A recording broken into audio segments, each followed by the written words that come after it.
بسم اللہ الرحمن الرحیم۔ کتابش کے تمام سامعین اور ناظرین کو السلام علیکم۔ جب کن کا انتظار کیا جاتا ہے نا تو راستے میں آنے والی رکاوٹوں اور لمبی مسافتوں کا واویلا نہیں کیا جاتا۔ پھر یہ نہیں کہا جاتا کہ مہینوں یا سالوں سے در بدر بھٹک رہے ہو سکون کے لیے، پھر لا حاصل کی گنتی ہی کب کی جاتی ہے، پھر تو بس صبر کی اعلیٰ مثال قائم کی جاتی ہے۔ صبر و جمیل مطلب خوبصورت ترین صبر کی داستان لکھی جاتی ہے، اور پھر تو بس زبان سے اس بات کا اقرار کیا جاتا ہے کہ حسبی اللہ، میرے لیے اللہ ہی کافی ہے۔ سنو، تمہارے صبر اور ضبط کا صلہ اس نے پہلے ہی مقرر کر رکھا ہے۔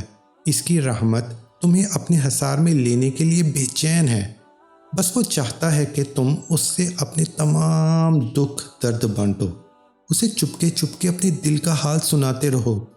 اسے تمہاری قربت پسند ہے، اسے پسند ہے تمہارے منہ سے نکلا ہوا ہر وہ لفظ جو زبان سے ادا ہونے کی بجائے دل کی تڑپ بیان کرتا ہے۔ لاکھوں کروڑوں لوگوں میں سے اگر اس نے تمہیں ہی دعا کی توفیق دی ہے نا، تو پھر اس بات پر بھی یقین رکھو کہ وہ تمہیں ایسے نوازے گا کہ تم حیران رہ جاؤ گے۔ جیسے خزاں کے بعد بہار اجڑے ہوئے باغ کو پھر سے لہلاتے ہوئے پھولوں سے بھر دیتی ہے نا، بالکل ایسے ہی اللہ رب العزت تمہاری زندگی بھی خوشیوں کی مہک سے بھر دے گا۔ اس لیے کہ جو 7 زمینوں اور آسمانوں میں رہنے والی ہر شے کا نظام سنبھالے ہوئے ہے، کیا ایسا ہو سکتا ہے کہ تم تکلیف میں مبتلا ہو اور وہ تمہارے درد کی دعا نہ کرے؟ کیا ایسا ہو سکتا ہے کہ تم اپنے پاش پاش ہوئے دل کو اس کے روبرو لے کر جاؤ اور وہ ان کرچیوں کو محبت سے نہ سمیٹے؟ کیا اس کے لیے تمہاری دعاؤں پر کن کہنا زیادہ مشکل ہے کہ زمین و آسمان کا بنانا؟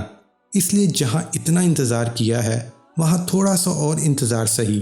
جہاں اتنی لمبی مسافت طے کر کے آئے ہو وہاں تھوڑے قدم اور بڑھا لو، منزل تمہارے سامنے ہے۔